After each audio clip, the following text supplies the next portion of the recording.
見えてます。あ、今見えました。はい。Yeah.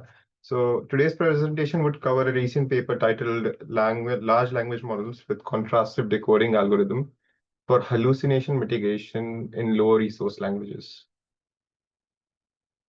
So if you don't read the paper, here's a TLDR. It defines contrastive decoding by dynamically weighting expert and amateur LLM outputs to reduce hallucinations and low resource neural machine translation, achieving high translation accuracy and robustness with advanced models like ChatGLM and Llama. So what does low resource mean? It means that languages which might not have as much online content or written or printed content as compared to popular languages such as English, Chinese, English, Japanese, or such European languages, other European languages. So what's the key challenge here? Given that over 7,000 languages exist globally and only a fraction have sufficient training data, ensuring reliable translations for low resource languages is vital to technological inclusivity. Hallucinations can cause misunderstanding with serious consequences in diplomatical, humanitarian, and commercial contexts. So what are the main contributions of this paper? It's dynamically adjusts weights between expert and amateur models. That is the whole thing that this paper does. It reduces hallucination significantly, and as we'll see later in the paper, it achieves a 30% higher blue score over improvement over baselines. Current problems are LLMs require 5 to 6 orders of magnitude more data than a human, which leads to the problem which I've stated earlier, that low resource languages lack sufficient training data, which in turn leads to hallucinations. Translations diverge from the source text. White matters, massive computational costs, poor performance for underserved languages, and trust and reliability issues in NMT systems. Research question: how can we reduce hallucinations in low resource NMT while improving translation quality? So how would we define hallucinations? Definition would be generated content that appears plausible, but is factually incorrect or unrelated to source text. Main causes are insufficient context understanding, training data limitations, and model overfitting. Proposed method overview. The authors propose a refined contrastive decoding framework. This approach leverages state-of-the-art large language models, including ChatGLM and Llama variants. The core innovation is the dynamically weighing outputs between expert fine-tuned models and amateur pre-trained models to balance diversity and accuracy, targeting hallucination reduction. Multimetric evaluation using DL semantic similarity and named entity recognition ensures translation outputs are both accurate and semantically faithful. Dataset details. The combined dataset integrates Opus, WMT, WILI, and a custom collected Chinese Urdu corpus compiled via web crawling and human validation. It consists of over 1.16 million sentences split into training, validation, and testing sets. The models are first pre-trained and then fine-tuned on these data sets to optimize performance on this challenging task. Deep dive into contrasting decoding. Contrasting decoding traditionally uses fixed weights, which is, as you can see, is not the case here. But this paper introduces dynamic adjustment. The algorithm reduces the influence of amateur model when the expert exhibits high confidence and vice versa. This balancing act is mathematically formalized, ensuring stable beam search and yielding robust, high-confidence candidate translations, effectively suppressing hallucinations. This is the proposed model architecture. I'm not going to go much into details in this. If you want, you can look at it later. Evaluation metrics explanation. Multiple metrics are essential for robust evaluation. BLU scores measures n-gram overlap and is a gold standard for translation quality. Meteor and ROGL assesses recall and fluency. CHRF works at the character level and helps for morphologically rich languages. Semantic similarity ensures that the translated content faithfully mirrors source, meaning beyond surface text matching. Named entity recognition accuracy verifies correct translation of critical proper nouns such as people or place names imported in sensitive applications.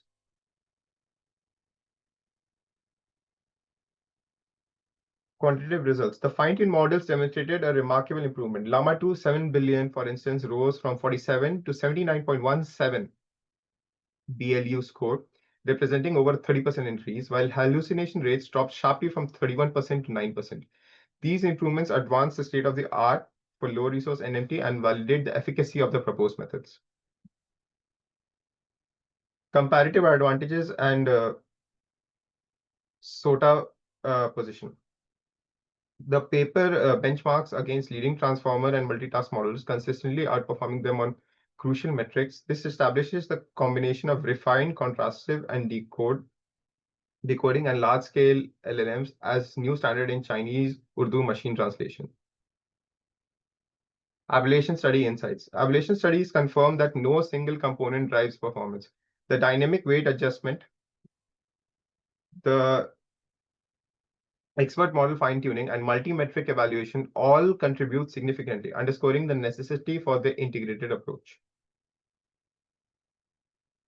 Practical implementations and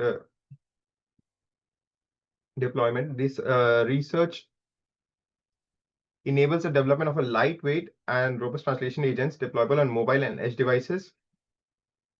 This is critical for real-world use cases where computational resources are limited and API toolings are frequently challenging.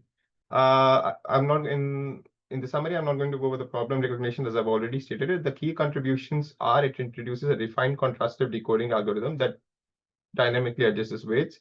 It leverages large language models like ChatGLM and Llama, and more importantly, it leverages open source models whose weights can be adjusted and used on edge devices to enhance contextual learnings and cross-lingual translation capabilities. It uses multiple evaluation metrics, as stated earlier as well. Blue is the primary one, semantic similarity, and name entity recognition.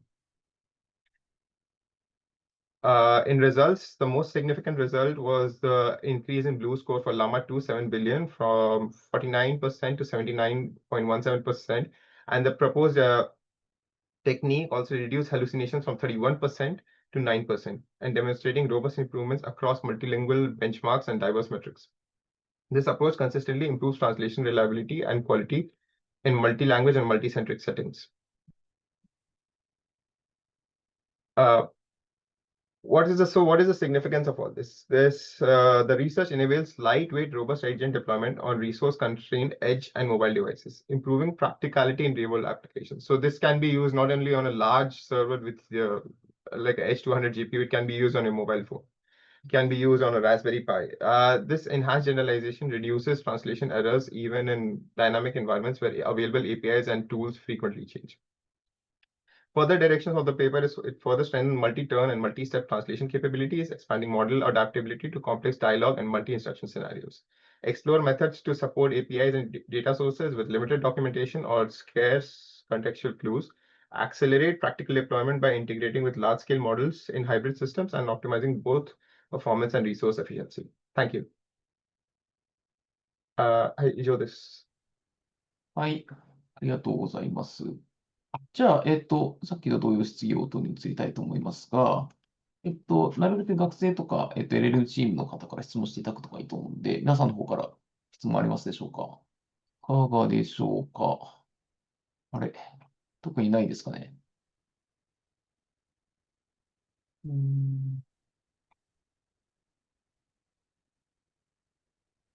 ゃあ僕から聞こうかな。あれ、日本語で大丈夫でしたっけ？英語の方がいいですか？どっちでも大丈夫です。OK です。今回、コントラスティブディコーディングを、リソース言語で使ったっていうことは分かったんですけれども、そこでの、結局、どういった工夫があったのかっていうところが分からなかったので、もうちょっと教えてもらえますか？つまり、コントラスティブディコーディングをローリソース、ラングエッジで使ったってことは分かったんですけど、その時になんか、単純に使えたっていう話なのか、何か工夫があったのかっていうのが分からなかったので、そこ教えてもらえますか？はい、すみません。工夫ってちょっとわからないんですけど、訳ですか？ごめんなさい。どうぞ。I mean, I understand what is contrastive decoding, but I'm not sure what additional method this study proposed for use with low resource languages. So, could you explain in detail? Okay. So basically, earlier models would only give weightage to an expert model, but in this case, even if the model, our expert model, does not have enough data to be trained, and it gives so it uses dynamically adjustable weights. So if an amateur model might have better results, which is not trained on the data, compared to an expert model, which is trained on the data but not sufficient data. So the weights, the contribution of each model would be adjusted accordingly. That is the main innovation, quote unquote, innovation in this paper. So which page can I check this this method you mentioned? It's in page number 8. 8. Refined CDR. I see. So, sorry, could you explain again what is the main difference from original CD algorithm?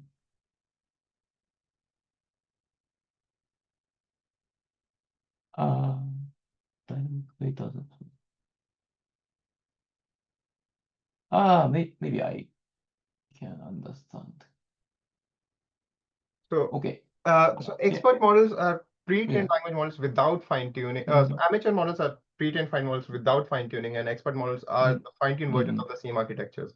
So Llama 7 billion, which has been trained on the data, and then there'll be a Llama 7 billion, which has not been. It's just a standard model pulled down from Hugging Face. But in our fine-tuned model, there might be a case where it does not have enough data for even the expert model to be correct. So we'll use the amateur model to correct the data and to check whether there would be sometimes cases when the amateur model might be would have better tokens compared to the expert model. So it dynamically adjusts weight accordingly. I see, I see. Thank you. 他に何かありますか？多分、言語モデル系だと他に詳しい方いると思うんです。そちらの方質問してもらえるのがいいかなと思うんですけど、いかがでしょうか？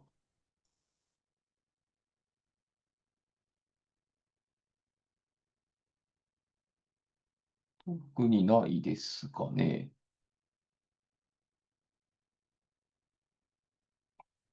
はい。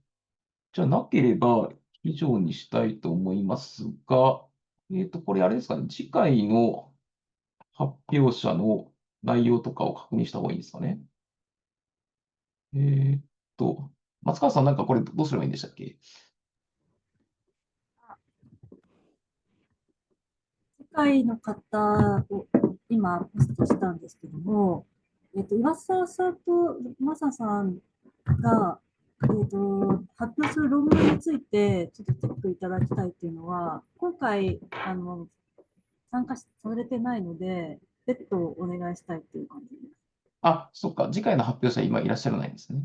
はい。わかりました。はい。じゃあ、また別のタイミングで、論文の発表内容を確認して、で、次回は多分岩沢さんが司会担当だと思うんで、岩沢さんの方に了承してもらって、それで発表してもらうっていう感じですかね。はい。はい。で、あと次回以降は、質問者にも割り当てられてますので、事前に確認していただいて、次回以降はちゃんと質問するようにお願いします。はい。あとはよろしいでしょうか？何かありますかね、松川さん。いや、特にないです。はい、わかりました。じゃあちょっと早めですけれども、これで臨読会終わりにしたいと思います。